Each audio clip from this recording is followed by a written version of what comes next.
We had some break music, and we're back for our next panelist.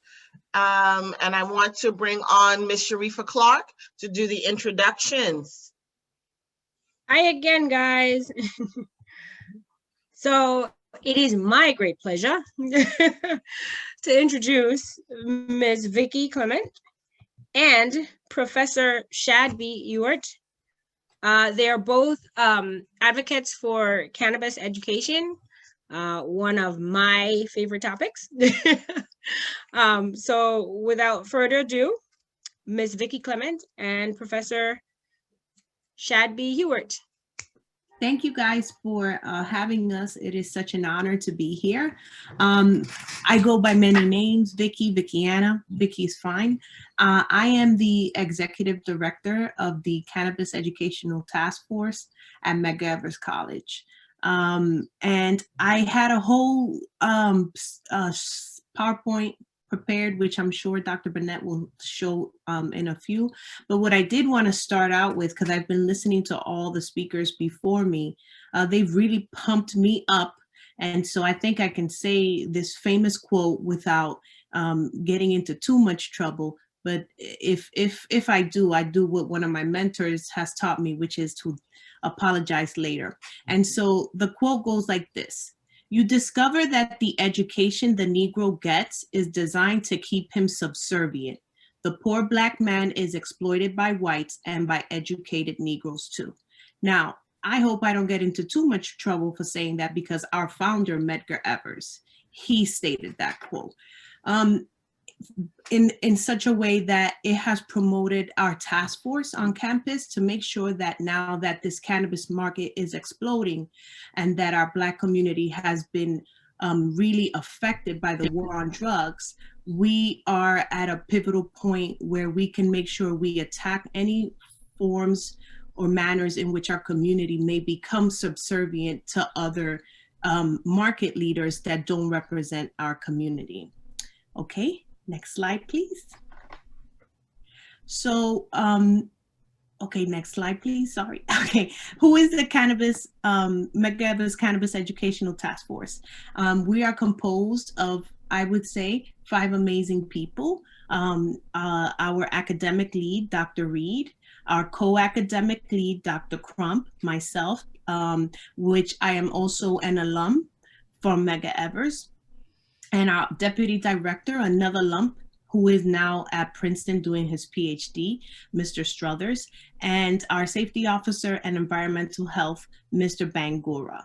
And that's us. That is the task force. We've been working for about 2.5 years to put together this program for our students in our community.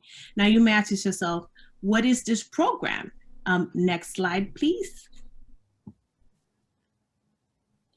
So our program has 3 tiers.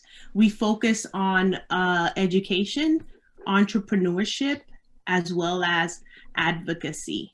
And in the educational sector, what we have is we have composed a strong 4 minor tracks and certification program curriculum, which focuses on track 1, which is science and formulations testing. Track 2 is science and cultivation.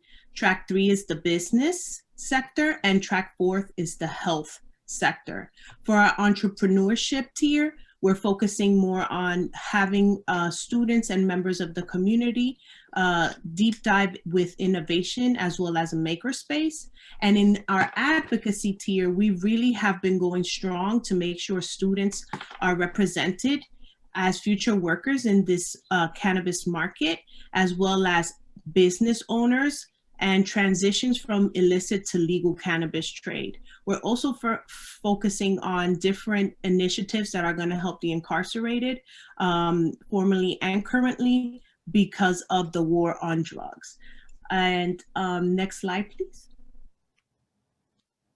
What are the main objectives of our program? Well, our program is focusing heavily on making sure that our students and community members are really pushed into higher paying leadership careers, as well as provide them with internships and scholarships, and making sure that they become very successful entrepreneurs in the main, secondary, and tertiary industries of business in cannabis. And we're also making sure that the social equity and social justice advocates on behalf of our communities are served. It's important that we recollect that Councilwoman Alicia, who spoke this morning, said that we have to build our community within ourselves. It's also important that we remember what Ms. Cheek said. Ms. Cheek stated earlier today that we need to make sure that we're not left behind. And how do we do that? How do we become included in this prospect multi-billion-dollar legal market? And that is by being at the forefront. And so being a PBI and knowing that most of the community members that have been affected by the war on drugs are people like ourselves. We need to be at the forefront, and we need to lead these conversations with education and data, and not what I call using the power of illusion, where people that are not people of color cannot help themselves. Next slide, please. And so I'm going to stop the chatting, and I'm going to hand it to my very good friend, Mr. Ewart. And I went on purpose prior to him because he is fantastic and his shoes are hard to fill. Wow, that is too tough of an introduction to have there. I'm not sure I'm going to be able to live up to that. Thank you for having me here today, people. And you can leave this slide on for a second, because let's state the obvious. I'm a white guy here, and I'm going to talk to you about race today. You people have, everyone here today has inspired me so much. I've actually changed my presentation. I had to, Vicki, I rewrote the whole thing in the last hour or so because I have been so inspired. And you know what? I want to give you all a quote here because I don't want to forget it. And I don't think this is going to be a controversial quote. And it does kind of align with some of the things that we've heard today from the councilwoman. Boy, wasn't that impressive. My heart is still pumping from that presentation there. And she talked a lot about getting involved, whether it's at the community level, getting involved in local government, getting involved at the city level. And you know what, folks? One of my favorite quotes is from Miss Shirley Chisholm. And she said, if they don't give you a seat at the table, then you bring a folding chair, all right? You have to get to the table, all right? And if they won't let you there, and who is they? They are the white people. They are the people in power. And you have to get in there and stuff, and we have to fight, all right? So let me talk a little bit about why I'm here today. Why I'm here today is because that I have been teaching a course since 2015 about cannabis. It was the very first course on east of the Mississippi. It was actually the very first course in the United States that dealt with cannabis as an entrepreneurial thing. I do teach in the business program, and I have been teaching it, like I said, since about 2015. The students that take my course for two reasons. Maryland legalized medical cannabis in 2017. It was operational in January of 2018. So we do have established grow facilities, processors, and dispensaries, and I'll get into that in a second. The two reasons that my students take the course are, one, they want to get a job in the industry, and they have been quite successful. I have been teaching in about 5 years, and I probably have 25 or 30 students that are working in the industry. Now, most of those jobs are entry-level jobs. We do not have a full program like Vicki is proposing here for Medgar Evers. I think you people are on the cutting edge. Medgar Evers is on the cutting edge of cannabis education right now. There are a few science programs out there, but they're kind of elitist programs that aren't really necessary for the industry. The type of programs that are being developed at Medgar Evers absolutely fit the needs of the industry there. So one reason the students take my class is they want to get a job. And the second reason they take the class is they want to become an entrepreneur in this industry. They recognize that there are opportunities here. All right, and I call them my ganjapreneurs, and that would have been the title of my class. But the administration does has a say, so it ended up entrepreneurial opportunities in emerging markets: cannabis legalization. If any of you are working the registrar's office, you know you only get about 35 characters there. So op, emerge, mark, can leg doesn't mean doodly squat out there, but that's what we ended up with, because like I say in the cannabis industry, for every 2 steps we take forward, we take 1 backward and we take 1 sideways. And I'll explain to you the reason why. So what is my goal here today? My goal is very simple. I want to explain to you where these opportunities are. And I was going to talk about my philosophy, and I'm going to get to that in a second. But again, you all have inspired me, and I have changed my presentation here. And I was going to, listen, there isn't a thing in this planet that we can't talk about that doesn't involve race. But I was going to try to not talk about race. Oh, I'm the only white guy that's here. Oh, I don't want to make people feel awkward and stuff like that. Forget that. You know what? We need to feel awkward every once in a while. We need to have hard conversations here. So I want to tell you about the 2 things that in these 5 years that I have learned. Well, I've actually learned a lot of things. And some of the younger people will laugh at me here. In the very beginning, when I first started teaching the class, I had a young man talking about shatter and wax and butter, and these are forms of concentrates and extracts. I had no idea what these were. I knew about marijuana, I knew about hashish, and that was about it. I literally, had to take this kid out after the 2nd class. I said, you can take a little walk with me because you're saying words I have no idea about. But I was able to learn those things. Here are the 2 big truths that I have learned. Number 1, there is a lot of misinformation about cannabis. There is a lot of misinformation about cannabis.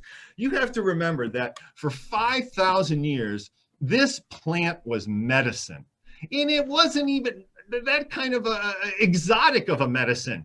In 1900, you could have walked into any apothecary in the United States and you would have seen a tincture of cannabis, but it would have been over there by the lavender or over there by the extract of mint. It wouldn't have been behind the counter. We're going to keep the laudanum and the morphine and the heroin behind the counter there. This would have been a nothing herbal,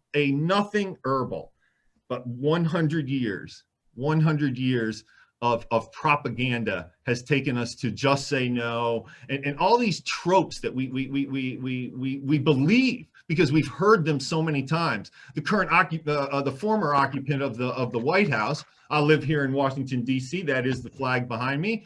The former occupant, he thought you could just say things over and over and over again and people will believe him. And you know what? It actually worked. And that has worked in the cannabis industry. We have said over and over and over and over again, cannabis is a gateway drug. It is not. As I like to say here in Maryland, we got a little college up here in Baltimore called Johns Hopkins University, and they have proved over and over again it is not a gateway drug. How did it get this way? How did we have something 5,000 years of medicine and 100 years of propaganda to demonize this drug? Racism. It was racism again. It's always been. So what happened 100 years ago? 100 years ago, you had Mexicans coming over the border, and they were the very first ones to be using a cannabis recreationally. And for some reason here in America, the white people in power seem to have a problem with folks. Excuse me? The white folks in America seem to have a problem when people of color come over that border. All right. So they demonized it. All right. They demonized it by making up a word. The word marijuana is a made up word. All right. It doesn't exist before 1890. It sounded Mexican, marijuana. All right. Why did they make up that word? Because you know what? And it shows you the power of networking here. So let me tell you a real brief history here. You had a company called the DuPont Company, and they were trying to sell some nylon rope. He had just developed nylon rope, and he couldn't sell nylon rope because nylon rope was twice as expensive as hemp rope. How do you sell rope that it's no better than hemp rope, but it's twice as expensive? Nobody wants it. So Mr. DuPont went to, and listen, rich white dudes understood networking. He had 2 friends. One guy was named Henry Anslinger. He was basically the drug czar of the United States, also a pretty racist guy. And he had a friend in William Randolph Hearst. William Randolph Hearst, made famous by the movie Citizen Kane, owned 500 newspapers in the United States. And the 3 of them sat down literally and demonized cannabis. How did they do it? They got William Randolph Hearst to run stories that were not true. And the stories came in 2 types. That people of color, either black or Hispanic males, were raping white women, or people of color, black and Hispanic males, were killing white men. And generally the story was with an axe or a hatchet or some brutal form. None of it happened. None of the stories were true. But if you have 500 newspapers and you keep pushing this story out again and again and again, people start to believe it. By 1936, we have reefer madness, and by 1980, we've got Nancy Reagan saying "just say no." Probably the most effective propaganda campaign out there. All right, so that's one thing I have learned, that there's a lot of misinformation. How do we deal with misinformation? We deal with it with education. That's how we deal with it. Here's the second thing that I have learned. All right, and this is the thing I was nervous about saying today. For the same reason people of color are discriminated against in getting a job, getting a promotion, going to a restaurant, driving in their car, going to a store, trying to get a house, trying to get a loan to buy a house. For all those reasons, for all the same reasons, there's discrimination in those areas. There's discrimination in cannabis. There's discrimination in cannabis as well. All right. So why would I possibly come here to tell you about, oh, look, there's opportunities in this industry? Well, let me tell you about my philosophy, and then let me tell you why this industry is different. All right. My philosophy is very simple. My philosophy is to compare this industry to the gold rush. All right. And I call it the green rush. All right. You could have gone to the next slide, but this is fine as well. I'm yakking, so let's just keep yakking here. The gold rush. In the green rush. In the gold rush, the people that made the money were not the people that found the gold nuggets. It was the people that sold the picks and shovels. All right. And that's where I see the opportunities are, the picks and shovels and stuff like that. All right. There was a guy named Levi Strauss. Yeah, you can go ahead to that next slide that was after my picture there. There was a guy named Levi Strauss. He went out to California. He tried to find gold nuggets. Levi Strauss was pretty poor at finding gold nuggets there. All right. But what he did realize was that people need some really tough clothing. And he developed denim and he sold it. And Mr. Strauss did really well. Didn't find a dang gold nugget out there, but we all know him. Samuel Crocker, he didn't find a nugget either. He started a bank, Crocker National Bank. Leland Stanford, he couldn't find any gold nuggets either. He started a railway, became so famous they named a college after his son, Stanford University. Look for the gold nuggets. So that is my philosophy. So why do I think, and so what you're looking at here is what I consider to be what the gold nugget or the green nugget of the industry. And that is the licensed part of the industry. And I'll talk about that in a second. So why do I think this is different? This is an industry that it has a history of racism. This is an industry that still has racism involved in it. Well, and why is it racism involved in it? Because we have a criminal justice system that is flawed. This is one fact for you here. Cannabis usage is even across races, economic groups, age groups. It doesn't matter. It is absolutely equal. All right.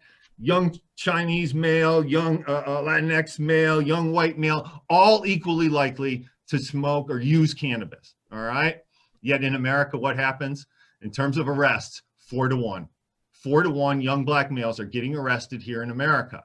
So how do they are withheld from this industry? When people start writing regulations that say, oh, if you have a previous cannabis arrest, you can't get into this industry here. You can't get into this industry. You can go back to the previous slide if you don't mind. So why is this different? Why is this different? Number one, it is a brand new industry. It is brand new. And I mean, listen, you could say the start of it is 96. That's the first legalization out in California for purposes of people with HIV. Medical cannabis became legalized. I don't think we really think of it as being formally legalized until we saw Colorado legalized about 2015. And then now we're up to about 36 states that have some form of medical cannabis. 13, 14 of them now have recreational cannabis here. Number two reason why there is opportunities in this industry is that this is an industry that is changing very quickly. Very quickly. I'm telling you, 2 years ago, we used to call it recreational use, and now it's adult use. Even the nomenclature is starting to change. I had a gentleman that owns a hydroponics shop. He was in my class the other day. One of the ganjapreneurs isn't growing cannabis, isn't processing cannabis, isn't selling cannabis, but he is making money in the cannabis industry. And 2 years ago, he said what they're looking for at the grow facilities are horticulture generalists, people that know everything about growing.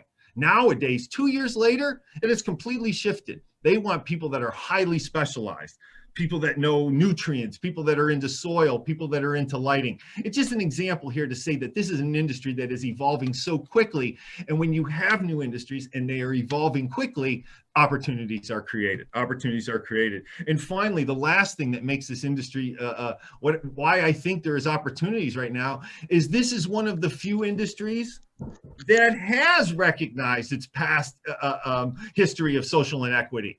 And they are actually trying to write laws that try to right these wrongs. They're not very good at it. They're not very good at it, but at least you have an industry that's trying. At least you have an industry that's trying. So let me talk about those two types of opportunities. I am so sorry. I did not mean it in that way. You people I meant as the people at Medgar Evers, the people at Medgar Evers. All right. And I'm sorry it was it might have been implied a different way. So the first set of opportunities here are what I would call the gold nugget or the green nugget, and that is to get a license to be a grower, a processor, or a dispensary. These are very difficult. All right. The process in which getting it, and I know intimately about Maryland. I know a little bit about New York and what I've studied there, but on average, the application in Maryland was $50,000 to $100,000 that they had to put into it.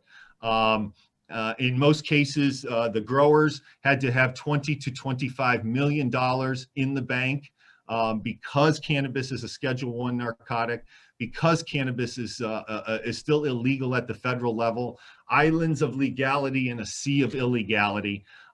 Because of that, there's no access to the banking system.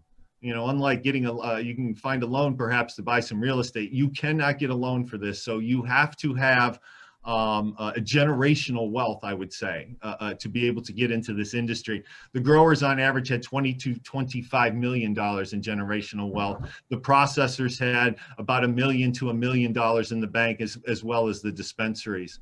I know people desire this part of the industry. They say, you know, wow, this is where all the action is. Again, look at how regulated it is. Look at how regulated it is. You have the commission, and I believe in New York, it's called the New York State Medical Marijuana Program. They are going to be the ones that pick the growers, pick the processors, pick the dispensaries. They're going to approve the doctors. They're going to approve the patients. This is. Who wants to be in a regulated world like this? So next slide, please. I'm just checking my time here. And so I hope this aligns exactly with Vicky's kind of three tiers. I believe she described them as main, secondary, and tertiary. So what I considered, okay, the green or the gold nugget is the center circle there. So that is the red part. And I guess I did make it kind of, I didn't think about it, but I made it like a traffic light here. All right. I just picked the colors because they weren't good on the slide. But it does end up sort of being like a traffic light. And I do believe that the yellow and green opportunities are the places where the money is going to be made. Right now in Maryland, all right, I believe we have a successful system in Maryland. And I define success as the price of medicine being cheaper. About an ounce of cannabis was selling for $400 when the first dispensaries opened. Now you can get top shelf cannabis for under $300 an ounce. So patients are getting their medicine for a better price. And the second thing that defines the industry is going to be that they are successful. The businesses are successful. I have one of my former students actually does have a license, the only one that was able to get the license. Most of my students, again, are in these ancillary or tertiary business, or they are employees. They were able to get the license because her husband was basically a serial entrepreneur. He had 4 restaurants and a car wash, and they were able to use their resources to be able to open up a dispensary here. But I really believe that those opportunities are in these other areas here. The direct support of the licensees, construction, fixtures, equipment, inventory, services, nonstop. And listen, these are businesses as well. These are just businesses. They need marketing. They need accountants. There are some slightly different rules for those of you that are in the accounting area. If you learn about Rule 260E, Rule 260E, you will be immediately attractive to people in this industry as somebody that can potentially help them out. But they still need marketing. They still need all these other things. But when I was talking to the former student who owns the dispensary, he made the amazing comment. He says, Shad, we're selling cannabis at $240 that I'm paying $220 for. So think about the markup on that. That's like Campbell's soup. I mean, Campbell's soup sells for $1. They pay 90 cents for it. But he's buying batteries for $2 and selling them for 10. I said, you should be in the battery business, my friend. I mean, there's just a much better markup there. I believe that the cannabis is going to be kind of it's going to be the milk and the eggs and the butter of this industry. And it is going to be that's just what's going to get you into the store. But where they're going to make the money is like my student who did this. I'm holding up a little sticker here. And this is the flag of Maryland. It's just a tiny little example here. This young man, this was a class project. And this young man spent $495. He did spend the money, and he got 1,000 of these. All right. And he sold all of them in 9 days for $5 a piece. He cleared $4,500 on a class project. I went to the young man and I said to him, I said, my gosh, you can finish your at Anne Arundel Community College. $4,500 will get you through 2 years of our program. I said, you can get your associate degree. And he said, yeah, I understand that, Mr. Ewert, but I got a job offer. And I said, what was the job offer? And it was one of my guest speakers from the class. And the job offer that he got was to go to Barcelona, Spain. They were going to put him up in an apartment building for 3 months. They were going to pay for the apartment building. They were going to pay him a full-time salary, and his job was to try as many strains as possible and write about them. But I said to him, I said, but Darren, you can complete your degree. And he said, Mr. Ewert, can I get a ride to the airport? And I said, yeah, I get it. I get it. You get a ride to the airport here. I believe this is where these opportunities are. I believe a friend of mine, her brother, never tried cannabis, doesn't like cannabis, doesn't like the smell of cannabis. He's got a pedicab company out in Denver. In Denver, most of the dispensaries are all located in one area. They call it the Green Mile out there. And the hotels are kind of in a different area. And listen, I don't want people using cannabis and getting in their car. I don't want people using cannabis and riding their bike. I want people, if they're using cannabis, to get in a pedicab. His business has done extremely well. He now has 20 full-time employees. I believe this is where opportunities exist. All right. So some tips for you. Number one, get educated. You know, you've got the program here at Medgar Evers. Take advantage of it. Get involved. I mean, you have heard that over and over today, again and again. Get involved. You can, listen, your regulations are changing right now as we speak.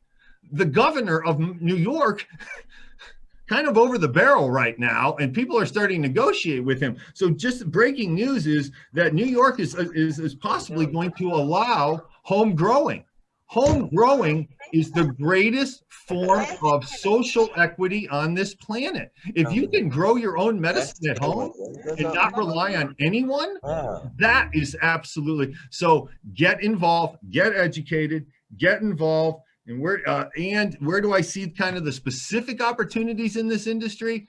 I believe edibles, beverages, and if you can help this industry cut down its carbon footprint. The carbon footprint in the cannabis industry right now is terrible.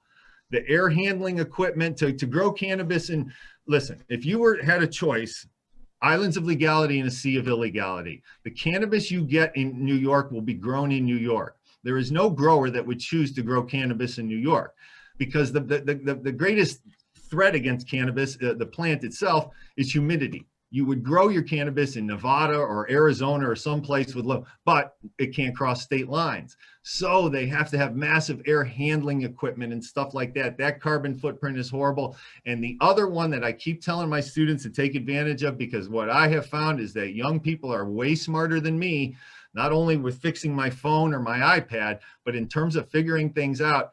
The carbon footprint on the packaging is terrible. is terrible. Used to be your skeevy drug dealer down the street. He just put it in a Ziploc bag, and we had about 1.5 grams of plastic that could be recycled. Now the average gram comes in a package that is 4.5 grams, and it is plastic that is infused with foil. So that because the foil and the plastic are together, that can't be recycled. So now we've taken something that was 1.5 grams, we've tripled it, and now it's not even recyclable. If you can figure out those problems, you will have a future in this industry. So I thank you, Shad. You see why I went first? Because he's amazing. Where would you find more Shad? Oh, maybe in our courses when you take them. Now, Shad spoke about a lot of amazing things, different ways to get into the legal cannabis market. But where are you going to learn all these specialized educational efforts in cannabis?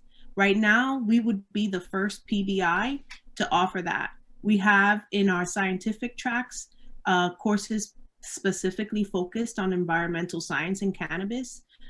We have in our scientific tracks specific educational courses focused on formulation and testing. We have in our business tracks the different forms of ancillary products and services and how to get into them without even touching the plant. And we also have the specifics associated if you do want to go into the red dot, the dispensary area. We do have courses specifically for that. The Cannabis Educational Task Force at Medgar Evers, what we have taken is a very strong, aggressive approach in making sure that we try to attack and provide educational opportunity to our students in our community on the specifics of each world within this cannabis market. And with that being said, I am opening the floor to any questions that anyone may have. Thanks, Vicki. Thank you, Shad. You were awesome as usual. High five. Anybody got questions for us? I see Beverly Davis has a hand up. Joanne Roll has a hand up. Oh, I think they're clapping hands. I have a question. Sure. I know you're saying, not to focus so much on the red dot, but Okay. how can we get into the red dot? What can we do to get into the red dot? Okay, so first of all, to get into the red dot, I would start working in the red dot first. I truly believe that if you want to understand and break into an industry, start working in the industry and you'll get a better insight into it. So find work in it, see what the regulations are in New York. They're somewhat restrictive here in Maryland. And again, you got to keep, I got to say this straight up, you got to keep your record clean. Most of them do have some kind of restrictions in terms of that. The other thing is to get involved in cannabis networking. There are so many groups out there. There are Facebook groups. There are, and right now the industry is very supportive. There's enough. Listen, there's going to be a time when they're going to get cutthroat and competitive and treat each other nasty and stuff like that. But right now, it's a pretty supportive industry. So I would get a job in the industry, and then I would get involved with so many of the networking groups. And that way, you're going to find people. It's kind of like I bring my students together. We have called the Cannabis Networking Event. And one of the most positive things I've ever felt from this is to see somebody from 2 years ago meet somebody from last year, and they sort of got a half idea and they got another half idea, and they put those things together. So I would start networking immediately and working in the industry. I think it'll give you the best insight about it as well. Sometimes you learn that that's not what you want to do. At one point, I desired to be a vice president or maybe president of a college. And then I became a department chair and a director, and I managed a couple of departments. And then I got to see exactly what vice presidents and presidents of colleges do. And I said, I don't want to do that. I don't want to do that. So sometimes we learn what we don't want to do as well. So I would say also keep your mind open as to where these opportunities are. And you're going to have to monitor this constantly. I have actually a page on for my class. We're doing it online now, obviously. And it's breaking news. And I almost probably post something daily in terms of breaking news. The world is shifting and changing. Like I said, just this morning, I found out that your governor is going to potentially allow home growing in the state of New York, and that's great. Ms. Clark, there's also, I get the question a lot, how do I open a dispensary? Yet people really don't know all the steps required to open that. How do we solve that problem? How do we educate people to see if that's even what they want to do? Well, one of our courses in the business track specifically focuses on the steps that anyone that would want to even become a registered organization, what funds are needed, what application pieces are needed to put together an application to be legally an operational unit in that nature, and what it entails. We'll walk you through it. So not only do our courses were written in tandem with industry leaders. It wasn't just, you know, someone sitting in a room saying, today I'm going to teach. No, we were working with industry leaders to put each of these courses together.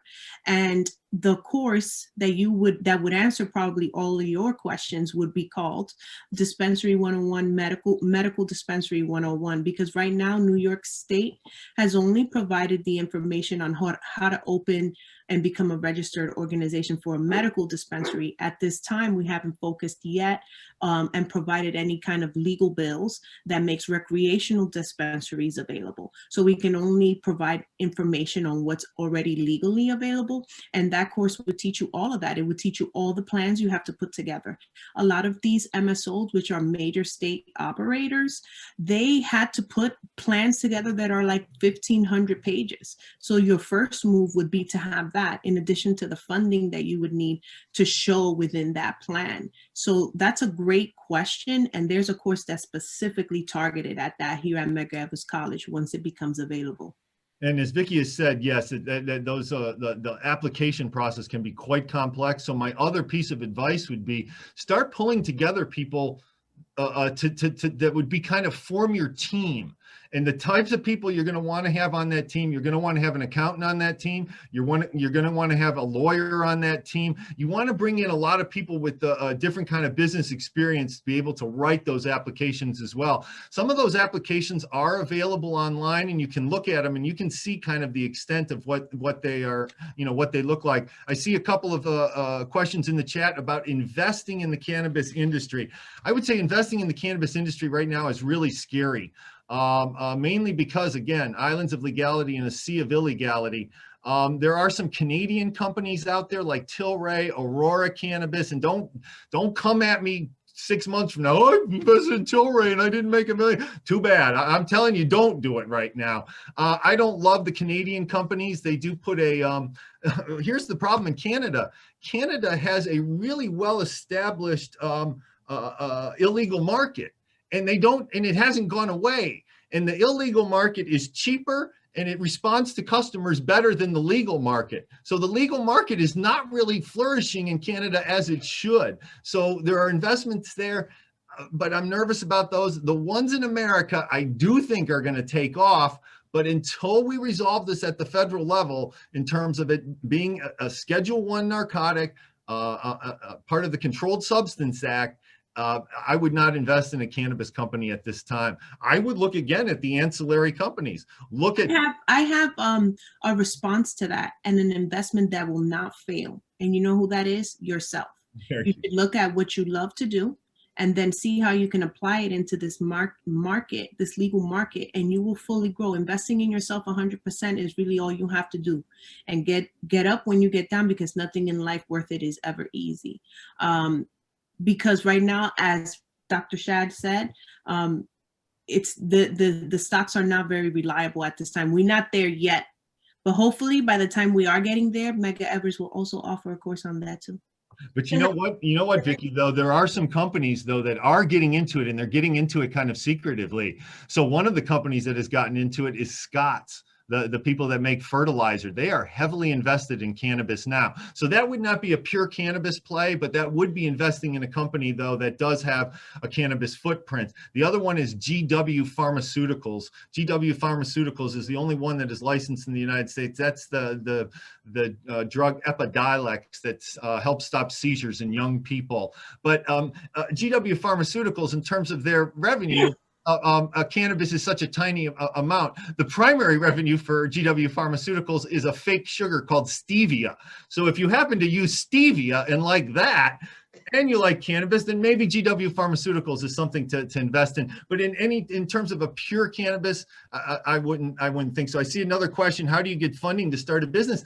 That's one of the challenges. You can't go to a bank. So that might be part of that team that you put together, not only the accountant, the lawyer, and the Indian chief and stuff like that, the friend with lots of money. Bring in the friend with lots of money, because that is the problem right now. That's In what addition to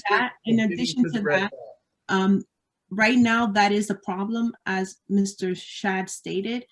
However, hopefully the legislation that will be coming to town very soon has stated that they're going to provide funding efforts and different efforts under the social equity umbrella here in New York. So we will keep a lookout for that. Aside from that, we have to do what Mr. Shad said, which is find these investors and get the right team together, which becomes quite difficult. That's why he also focused on the green on the outside, which is ways to really make a kind of wealth for yourself and what you'd like to do, and with other kind of jobs that don't necessarily focus primarily on being a dispensary itself, but that assisted in its operation. Thank This you. is We have hand raised, Dr. fascinating. Brooks. Can I just ask one question? I just want to ask it. It's been a fascinating session, but I want to go back to that entrepreneurial student who created a product and sold it. And right, exactly. He had some skills that other folks were willing to pay for immediately. Just talk a little bit about building the skill set before you build your business. I don't know exactly what the skill set was, but I am way out of this. So if you could tell us, what were they so willing to pay for? Strands? Was he smoking stuff? I mean, the young man that got sent there. No, they just wanted to find out about it, to do research about it. See, yes, there are different strains in different parts of the world. You take my class, you'll learn about this. Listen, the plant was here before us, people. I mean, come on. This plant has been around for millions of years, all right? And those are called the original land race strains, and they're very different. The stuff that you would find in China is different than the stuff in India, which is different than the stuff in Jamaica, which was another source of the land race strains, which was different from the stuff that you would have found in Panama.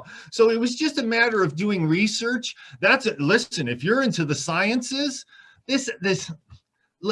we're not going backwards on cannabis. We're not going to make it illegal again. There is going to be, and one day our colleges are, and listen, we've got the greatest educational system on the planet here in the United States, and we have not used this to deal with the science of cannabis.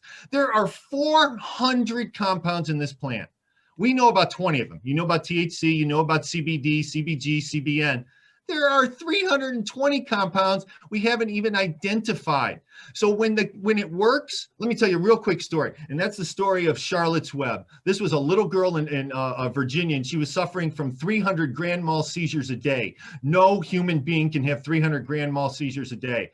They developed a strain for her that works, and they actually named it after her, and they called it Charlotte's Web. She's down to 1 grand mal seizure per month. 1 grand mal seizure per month. We cannot tell you why it works. We cannot tell you why it works. We can't tell you it's the THC or the CBD. It could be those two things interacting with 20 other compounds. We need to study these things. If you are into the sciences, there are going to be tremendous opportunities in the future. So yes, he was just trying to find out about different strains, and different strains will have different effects for people with different conditions. I hope that answered that question. Boy, I tried to roll it fast there. yes, it did. Oh. More study for me. Yes, indeed. Take my class and then take Vicky's classes. I don't want to compete against Vicky. You take the Medgar Evers classes. I'll worry about Maryland. You guys worry about New York here. So for Miss Vickiana, there was a question also. Are there other CUNYs attempting to do cannabis courses? Or are we the first? I would say we are going to be the first CUNY to offer this, as well as we are, and I have investigated and spoken with many different instructors, schools, industry leaders in the 52 states. Right now, our program is the only program that really offers what I call an attempt at the different lines and the different hemispheres, I say, that are included within the cannabis sector.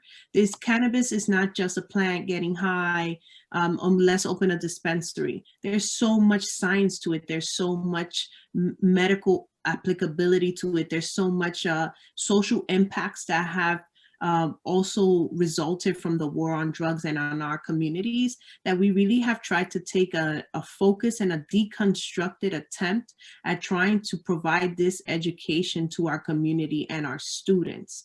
That's why we are going to be offering 13 courses with an additional course focused on internship, deciding on the track that you decide to pursue, in tandem with the industry leaders that have decided to work with us in pipelining our students into different jobs, as well as internships, and provide assistance in scholarship. So right now I can say we are the one CUNY, and hopefully moving forward, other CUNYs will join us in this initiative, because really this is just about educating our community and our students. So one of my concerns, and I see one of the other comments here, is I never want my students to overpromise about cannabis. You know, if your doctor is saying, you know, stay with the chemo if that's the most effective thing, that's a great concern of mine. So I try to make sure my students rein in, make sure you have the knowledge, make sure you know, don't overpromise on what cannabis can do. But my other great concern is there's so many people that can benefit from cannabis that just simply don't. And that is the other need for education. I want to tell a real quick story of my dad. My dad suffers from back problems, serious back problems. And for 5 years, my sister and I worked on him and tried to get him to try medical cannabis. And no, he went the opioid route. And I do believe for a while, my father was addicted. And he weaned himself off. But finally, my sister lives out in Vegas, and she took him to a dispensary. She took him to a medical dispensary. And I think what mattered to my father was that he went into a little room that reminded him of a waiting room. You know, and in that little room was a woman that had on a lab coat, and she had a clipboard, and she had a stethoscope around her neck. And my father listened to her. And when he walked out, he had a transdermal patch, and he was able to fly home from Las Vegas to Memphis, Tennessee, where he lives. And it worked great for him. So my father went from, oh no, it's a gateway drug, I can't possibly use it, to when he landed in Memphis, and I called him up and I said, Dad, how did it work? He said, son, can you bring me more of this? And I said, Pops, I love you, but I'm not muling drugs across the United States for you. You're going to have to deal with it yourself here. So, but it matters how we present it. So in my class, we don't use words like weed, pot, or dope. We don't say those things. We say cannabis. All right. I do tell my students, my hair used to be, I got a big fro. I keep my hair cut short now. And I tell my students, yes, I wish we were at a point where we could talk about cannabis and not have, and yes, I understand the people that giggle, and that's okay too, or the people that immediately demonize us. All right. But at this point in time, we have to act like professionals. All right. And we don't make fun of people that are ignorant. We educate them. We educate them there. So it took 5 years to work on my dad, but I do think the presentation of somebody looking like a medical person, we believe the stethoscope was totally a prop, but it got him. I want to, Shad, I thank you and Vicky for this wonderful presentation. It was marvelous. I think we have almost all of our questions asked and answered.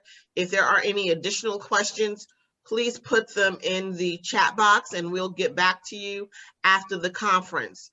Right now, I'd like to bring up. Can I just say one last thing? Sure. I'm sorry, take 1 second. So one of our tracks, which is health focused track, deals with the social impacts of what the war on drugs has been on our community, which many people are not aware of.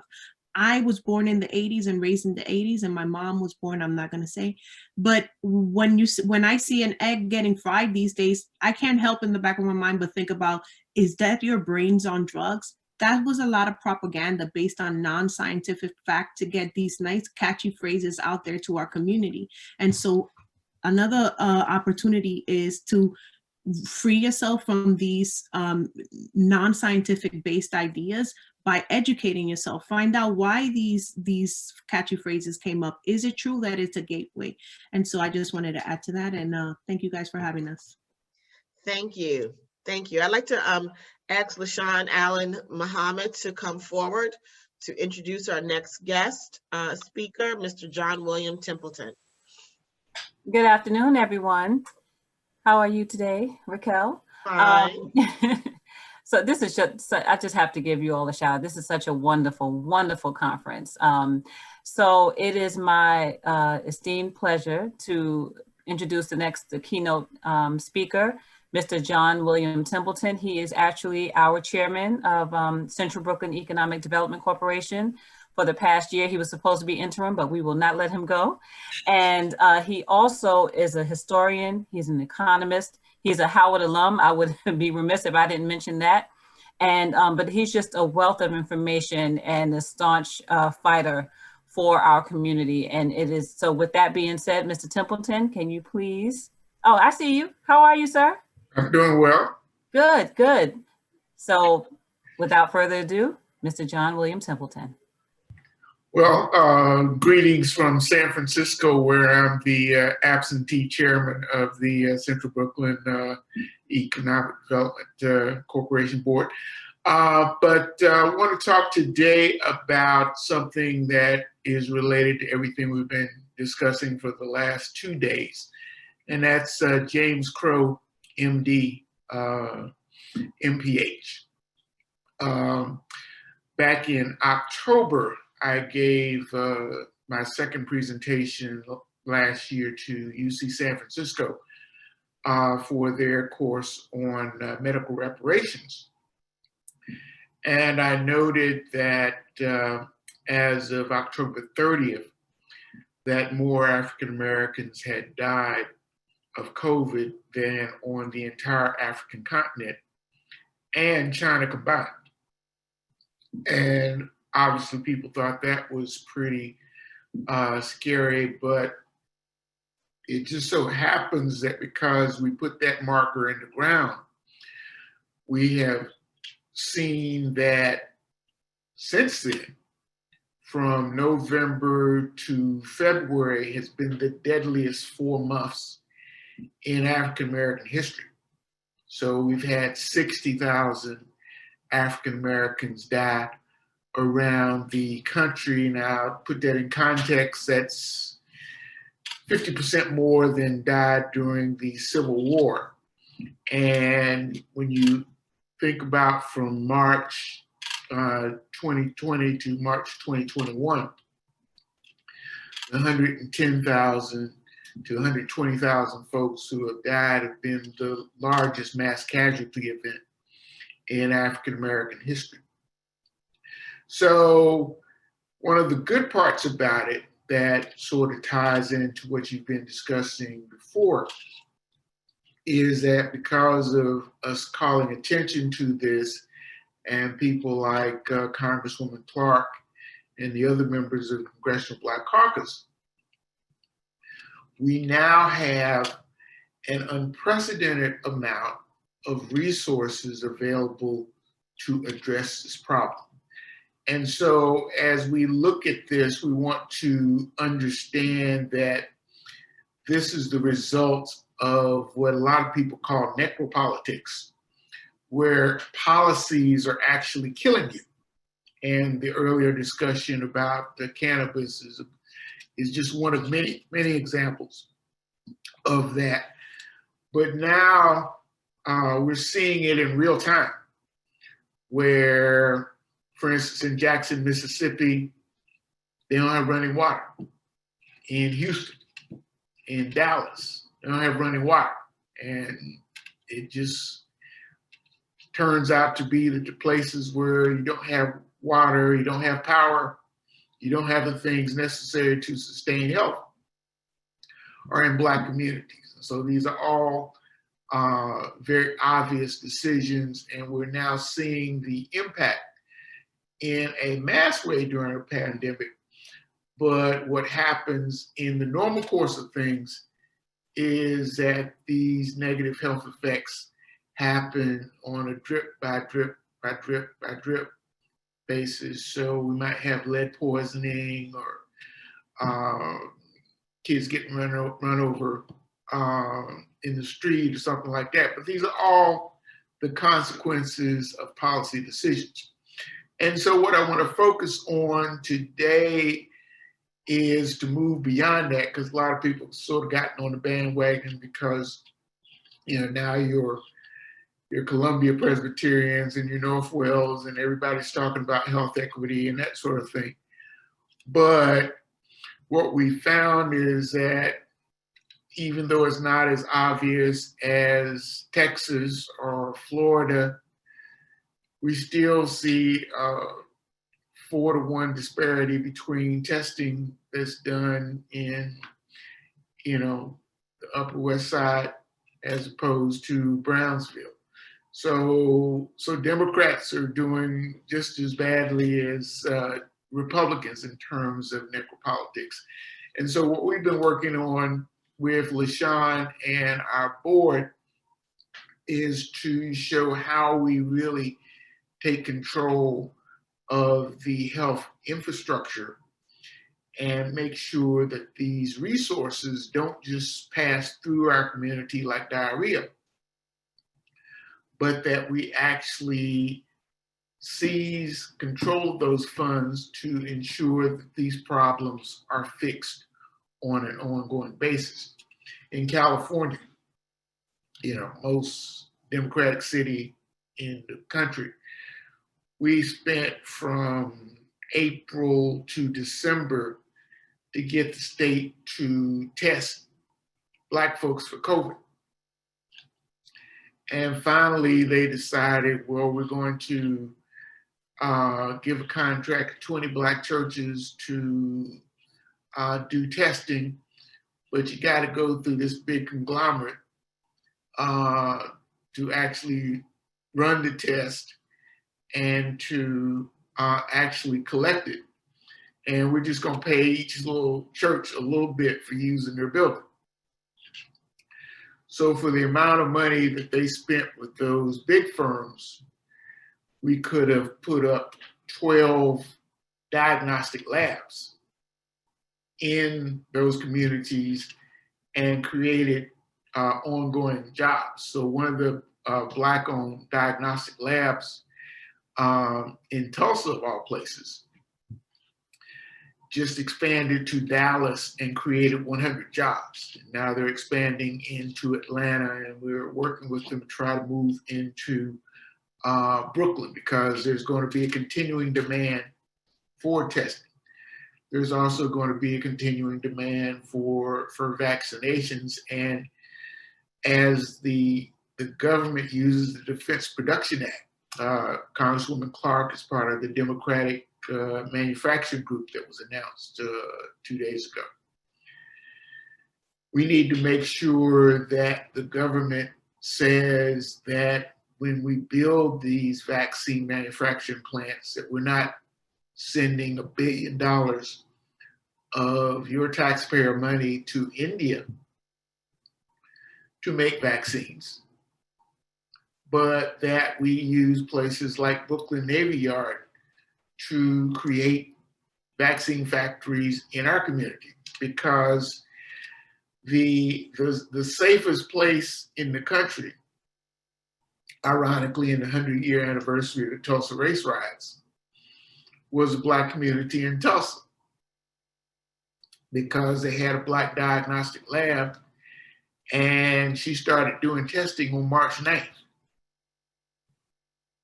which is 2 weeks before New York even began to address the pandemic, because she owned the lab, she saw the reports, she got the test, and she started doing it. And so our lesson moving forward is, somebody asked me back in August 2019 on the 400th anniversary of Jamestown, somebody said, well, what's the lesson of Black history? I said, white people don't like us. So if we understand that, then we should not, count on the fact that in a pandemic, that the people who have engaged in all kinds of discrimination against us throughout our entire lives are going to put our health as a priority, and we've seen over the last year that they haven't, no matter what their politics. So we have to take advantage of this opportunity to make sure that the solutions to health inequity are businesses that we create. So our advantage is that, as you have seen in the television over the last year, the people on the front line are Black nurses. So the one area of health professions where there's actual parity is nurses, because obviously nurses are actually doing the hard work. So 10 to 11% of nurses nationally are African American. In a place like New York, it's probably closer to 20 to 25%. And so nurses basically have the skill set and tool set to create the kind of businesses that we can create jobs from in our community. Things like opening diagnostic labs, or as the young lady discussed yesterday, creating a business cleaning companies so that people, feel safe around the virus. So as the earlier speaker said, make sure that the picks and shovels of fighting COVID. We have a young lady who's been using our offices who brought a sewing machine in and started making masks. So we're committed through Central Brooklyn Economic Development Corporation to making sure that any money that's passing through our community, through One Brooklyn, through University Hospital, through nursing at Medgar Evers, that we're finding ways to hire our people. Sean has done a study and found out that in some of the healthcare institutions, fewer than 10% of the workers actually live in Brownsville. And so we have the same problem happening in healthcare that we have in policing and many other things, where people come in from outside our community, make a lot of money, and don't deliver the service. So it's important to use this opportunity. Let's talk about the kind of money we're talking about. The December bill devoted $2.5 billion to addressing testing and vaccines in underrepresented communities. The bill that just came out 2 weeks ago devoted another $8 billion. So you're talking about $11 billion that is devoted to our communities. And if we don't galvanize our efforts and work with places like Medgar Evers and Downstate Medical to control that money is going to be swept up by companies like Google. I mean, Google got a $55 million contract to test Black folks in California, and they couldn't find any, right? But they still kept the money, and the Black community didn't get any benefit out of it. So, so we're working on setting up a program in the next few days with Senator Schumer so he can walk through all of the provisions of the American Rescue Plan so that we can, align what we're doing with the money. A perfect example is the $5 billion that's been allocated to Black farmers. Part of that money can go to urban farming.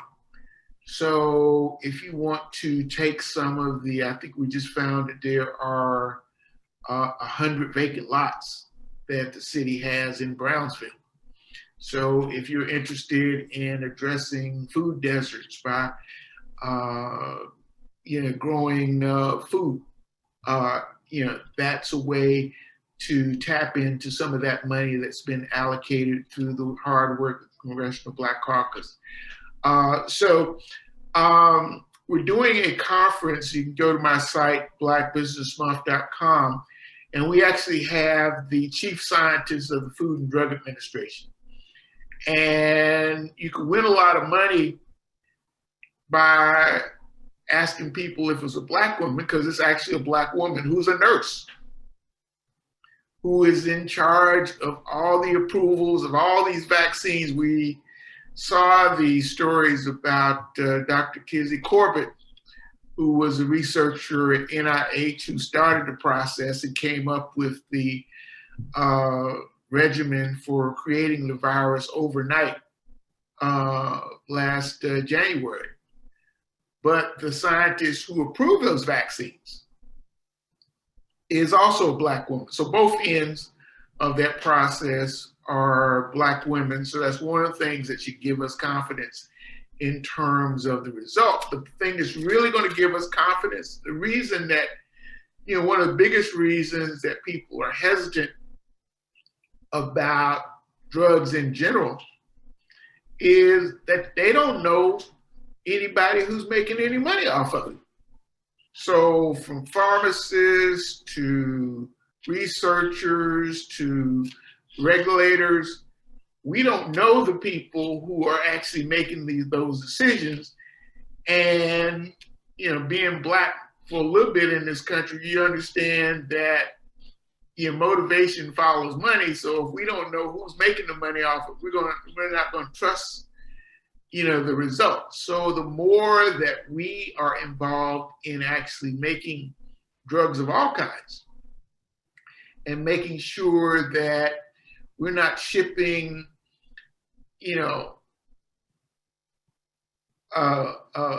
any kind of pharmaceutical from India, China, or God knows where, and then saying, well, put it in your arm and this is going to help you. If that plant is in Brooklyn and we know people who work down there and we can go see it, we can take a tour through it, that's going to do more than anything else to give people confidence about all of the therapies that are available. So you can go to our site, blackbusinessmonth.com, and we have an 8-week session that includes the chief scientist of the FDA, the associate commissioner of the FDA, the person in charge of equity investments with Johnson & Johnson, a number of folks who are key decision makers, because we want our entrepreneurs, our innovators to have direct access to the people who do the approvals so that we can have the same kind of growth as Elon Musk. I mean, he just was listed as the richest person on the planet. This is a person who was born in South Africa, came to the United States. And he's gotten more money from the federal government than all the Black people in history. And all of his businesses have been funded by federal grants. So, for instance, as you there's $130 billion allocated to schools, and 20% of it is for recovery of the lost learning that our students have gotten. We need to make sure that we are providing that curriculum. We can't count on Pearson and Houghton Mifflin and folks like that to supply the needs of our students if they hadn't before. So we look forward to working with you. You can always contact me through LaShawn. Encourage folks to participate in how to do equity. Use our Journal of Black Innovation, which will give you the roadmap for where the opportunities are, because nationally our approach through National Black Business Month is to create healthcare incubators in our Black communities, because if you look at what's driving urban development, it's always the teaching hospitals. You know, the largest employers in most major cities are teaching hospitals. So we're one of the few Black communities that has a teaching hospital in it that's run by Black folks, and a healthcare system that's run by Black folks. And so those billions of dollars that are going through downstate, going through one Brooklyn, we need to capture that money and be a model for the whole country about how we, you know, improve a community and improve it for the people who live there. And that's our commitment. And we look forward to working with everybody in Brownsville and Brooklyn to make it the Jackie Robinson of sustainable equity.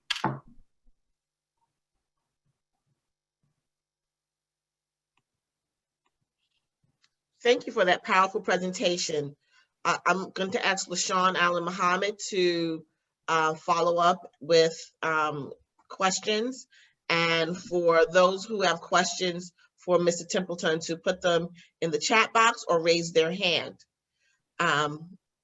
You have the website up there to register for the event at blackbusinessmonth.com/journal Black Innovation. So we hope to see you participate in April to learn more about how we can do better at investing in our own communities when it comes to health, so that we can have some wealth. Thank you for that. Mr. Templeton, I do have a question though for you. You talked about the monies that are floating out there, and you talked about how there are gaps that need to be filled within Black communities, in particular where you're working at out in Central Brooklyn. How can what is something that people can do immediately in their local area to make sure that they are getting or improve something about the health care that they're getting? Because we're talking about money during these past 2 days, but if we're not healthy, we can't make the money or keep the money or pass it on. So well, what is something that we can do? I would flip it around. You can't stay healthy without money.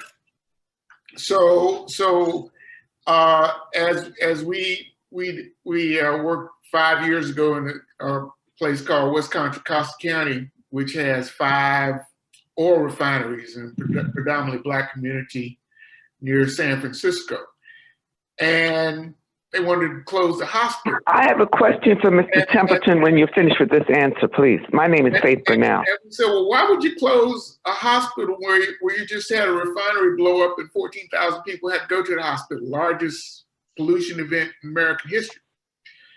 And part of what we came up with was that the best way to improve the health of the people was to have them to work in healthcare, and that the healthcare employment is the best public health intervention you can have.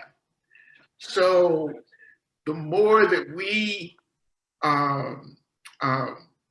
you know, our economics is really tied to politics.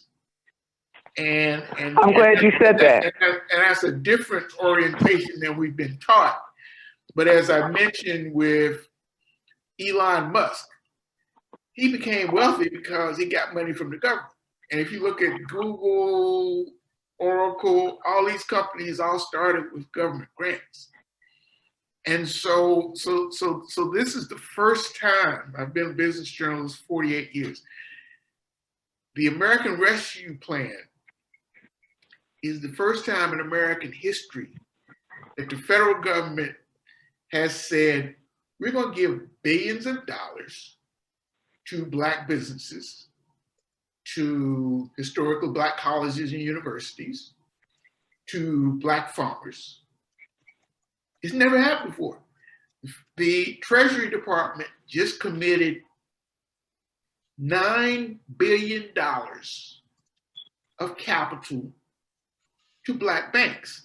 Their entire capital is $6 billion. So the Fed just unlocked the money supply to Black businesses. So just in the last 60 days, we've had close to $40 billion become available to Black folks. And that's the result of us turning out and voting in November. So the best thing folks can do, something like the cannabis. The best thing they can do, somebody says, well, how do I raise money to open a business?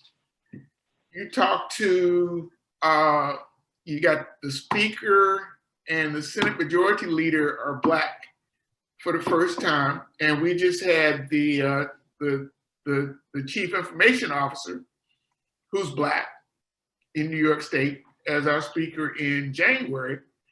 So you've never had 3 constitutional officers of New York State who actually control the budget. I just got a tweet from Speaker Heastie where he said, I just approved the budget.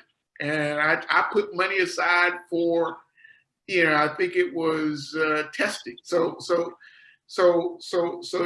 we get more bang for the buck by attending a city council meeting or an assembly hearing and saying, we want $50,000 grants for businesses in Brownsville, than going to banks and all that sort of thing. So we need to avoid the gaslighting that's been happening since George Floyd of all these businesses like Goldman Sachs and all these folks who've been saying, well, we're gonna give hundreds of millions of dollars to Black people. It's like, really? because the Treasury just put $9 billion into Black banks. And so it is those sources that we need to focus on, because when the market crashed last March, they went to the Fed, and the Fed basically abolished all the interest rates and put $2 trillion on the street and saved the stock market. That never happened for us. But this year, we got $9 billion, which is, for Black banks, which is way more than we've ever got before. And we need to make sure that we have a strategy and a plan, neighborhood by neighborhood. And what we've done in our State of Black Business Report is create those neighborhood by neighborhood plans. And healthcare is always at the front, because everybody needs healthcare. It's not going to be outsourced. And, it doesn't matter whether you're in Mississippi or Brooklyn, you need healthcare, and the federal government's going to pay for it. So those are the businesses that we need to use as our anchors. And then other businesses like restaurants and barbershops will spin off of that. And the problem we've had in our strategies for the last 50 years is we've said, well, let's start some small storefronts and see if that grows. Well, the problem was there was no employment magnet because all the industries moved out. So we need to replace those industries that used to pollute our communities and all that sort of thing, and replace them with, as Latasha, if she had a factory that's doing nothing but making masks for New York City public schools. Thank you. Mr. Templeton, we have a question from one of our callers. Sure. Go ahead, caller. Okay, my name is Faith Burnell, and I have an agency, a home care agency, that started out in Brooklyn. Great. But I definitely Yes, I definitely need funding because I do have a contract that was opened up by Marking, the UPS company, for trials, to send out nurses for trials. And I do need capital to start to have at least a bankroll for the 60 to 90 days turnover before I can even get money for the nurses going out there. And they want registered nurses. Now, I want to know, with all that you're talking about in terms of grants and what's happening out there, how can I be helped when I put everything into my business? My credit isn't the greatest, and there is a lot of challenges that's presented to me for getting this kind of capital that I would need in order to maintain a payroll for nurses going out into the community doing blood works and whatever on this trial contract. I definitely like like I to said, hear I mean, how you. This is a situation where it's much more effective for you to talk to your elected official than to spend time with a bank and say, I am meeting the public need, and you didn't need to make sure that I have the working capital to do that, because there are programs through Empire State Development that actually extend a line of credit for government contracts, and if it doesn't apply in your specific situation, you can go to New York City or the state and say you need to change the regulations to apply to my situation. And because we're in an emergency, because you're in healthcare, Yeah. you can say, okay, we'll make sure this happens for you. So that's the thing. I mean, you know, and that's the great part about Central Brooklyn, because LaShawn is just real tireless and very knowledgeable about it. So if you come to her with a situation like that, she knows exactly who to talk to and exactly how to make a difference. Okay, I will be getting in contact with Ms. LaShawn then. Okay, I thank you for that information, and yeah. Thank you I'll for put my email your in the chat. presentation. Okay, thank you so much, LaShawn. You're welcome. Any additional questions for Mr. William Templeton, John William Templeton?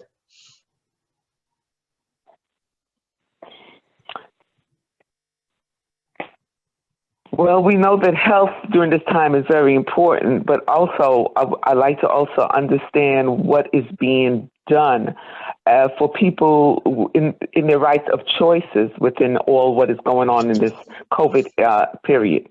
What is going on with that, and if the money is coming to people to help them with agendas of them being pulled into the system of mass inoculations and all of this kind of thing that's going on. Where is people's rights and freedom of choice in this arena of COVID? That's what I'd like to know. Do you have anything to say on that, Mr.? Well, yeah, the great thing about it is that we have the ability to shape these decisions. I mean, it's only been 2 years since you had a Black majority leader and a Black speaker. And for, decades before that, our issues were not brought to state government. We've only been 2 years since the Congressional Black Caucus was able to chair committees. We have 7 committees in the House of Representatives that are chaired by members of the Congressional Black Caucus. That's only happened in the past 2 years. So we have people who can respond to our request. And now that there's a Democratic administration that understands that the only reason it's there is because of Black rural and urban voters. And the only way they're going to stay there is because of Black voters. Then this is an unprecedented opportunity to have our voices heard. The whole concept of Black Lives Matter, nobody listened to us, right? Mm-hmm. So after 6-7 years of, demonstrations, it's like we finally have gotten through, we finally have changed the trajectory so that rather than all the benefits going to the top 1%, we got a American Rescue Plan where most of the money is going to the people on the bottom. And now we have to leverage that and tell people, okay, it was good that we had 60% Black vote, but in 1866, 1867, 1868, we had 90% Black vote. And that's why we have the 15th Amendment and 14th Amendment. It wasn't because white people wanted to give us citizenship and the right to vote. We turned out 90%. So between now and 2022, we need to make sure that there's 90% Black turnout all over the country, because if we don't, we may not get a chance to vote again. Okay, thank you. Well said.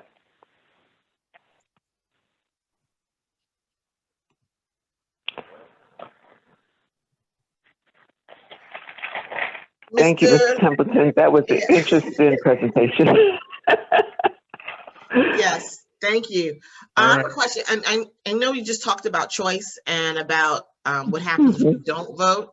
And I wanted to ask, with the choices that have been made thus far, the work that's been made thus far, how are we faring in our communities when it comes to what people are doing to make that investment for our health in terms of COVID-19?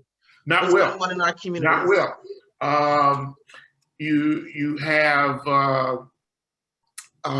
instead of the HBCUs that actually got out to vote and that sort of thing, you have Ivy League folks who are sort of in the White House and the government agencies. And if we don't act quickly, you're going to have, Columbia Presbyterian and Northwell and folks like that getting all this money and saying, okay, we're going to go out and help the poor, underprivileged people. And that's the same thing that's been happening in education. All the money goes to the predominantly white institutions, and we never see it. So we get the backlash. People say, well, we spent all this money on Black folks and we don't get any result. And we said, we never see it because it all goes to white people. So we really have to step up our game and make sure that we're not letting a few, folks who are visible on TV go out and say, okay, I represent the Black community. And once they get their new car and house and that sort of thing, that's it. We need to make sure that the money flows into organizations like Central Brooklyn Economic Development. That's, one of the primary reasons I'm working with LaShawn is to make sure that, the money, they're supposed to be spending $2 billion in Brownsville. And if it wasn't for LaShawn and for Erica and people like that, that money would come and none of it would touch the people who live there. And so right now we are not in a position to really reap the benefits. And so I want to send out the clarion call that even after we vote, and I also want to 60,000 Black folks died. Okay, I also want to know what's being done to educate the public in terms of what's really happening out there with COVID and what's going on. Because I don't even know if the medical team understands the whole ramifications of this COVID and what it's doing to our DNA in terms of these inoculations. I don't really understand what is going on, because I learned my anatomy and physiology from Medgar Evers College, which I'm very proud of. And let me tell you something. When they taught me about my gene and my DNA, it had nothing to do with a messenger RNA being from the outside. And I want to know how much of our people are being properly educated and how much of these people are not being paid to be misinforming the public. And that is my major concern. Well, like I said, and I thank Medgar Evers for Dean Mass, who was my teacher in biology, who was a hero to me, and my knowledge of it. It got to a point where I felt I could teach the class. That's how much I was into my biology, because I wanted to be a pre-med student. So with all that's being done right now and what's happening right now, I see the need for people, even in the medical profession, not to let dollars dazzle self against them, their own bodies and the public's bodies at this point in time? Well, like I said, I encourage folks to be part of our conference because we got folks from all sides of it who have the expertise, because we rarely have the scientific discussion within the Black community. You know, it's always, you know, somebody else making the decisions and then saying, well, why don't you participate? And it's like, well, you know, we hadn't been involved. So it's a new paradigm in terms of us deciding. I mean, there are 183 medical schools in Africa, 60 in the Caribbean. So we have a wealth of knowledge that we need to tap into. And part of what I do is to coalesce those folks from around the world so that we do have the different perspectives. Yes, thank you for that. Thank you, caller. Rochelle, may I just add one thing Yes. to that? One thing I just want to add, and thank you for bringing that up because it's very important. Choice is very important. And one of the things that I can say in Brownsville specifically, you know, we work very closely with our community board and other organizations to not just make sure that the community is educated, but that the language is correct. You know, we can't use standardized language that isn't familiar to our community. So if you really are intentional about educating a community, you have to make sure that you speak their language. And that was one of the things that I added into that conversation, that dialogue, was that we, up top, we should say, if you choose X, Y, and Z, right? Because it is a choice. And so we are very, very serious about properly educating the community. So I just wanted to add that. And we need to control that process. And that's the opportunity that we have to make sure, as one person quoted Carter G. Woodson, you know, we can't be subordinate, you know, about our own health. Amen. That needs to be our decision. And the only way that happens is by creating institutions so that if there's an outbreak in our community, we're the ones telling the state. Amen. As opposed to the state coming to us and saying, oh, well, this is, you know, it's like, we need to have the testing facilities. We need to have the doctors and the nurses in our community identifying what the issues are, because we've had issues that, you know, other communities don't have. And so if we have to wait on other communities to decide what's important, then our issues never get dealt with. So we need to take advantage of this opportunity to make sure that we have the ongoing infrastructure in terms of businesses whose business it is to know what our health is on an ongoing basis. And so when something is going on, you know, for instance, if there's a variant that comes out of Brooklyn, you know, we're the ones that do the research. We're the ones that you know, do the lab work on it. Amen. Thank you so much for that. If there are any questions that went unanswered, can you please place them in the chat box and we'll be sure to get back to you with the answers after the conference. I want to thank Mr. Templeton for being a speaker with us today. We didn't get a chance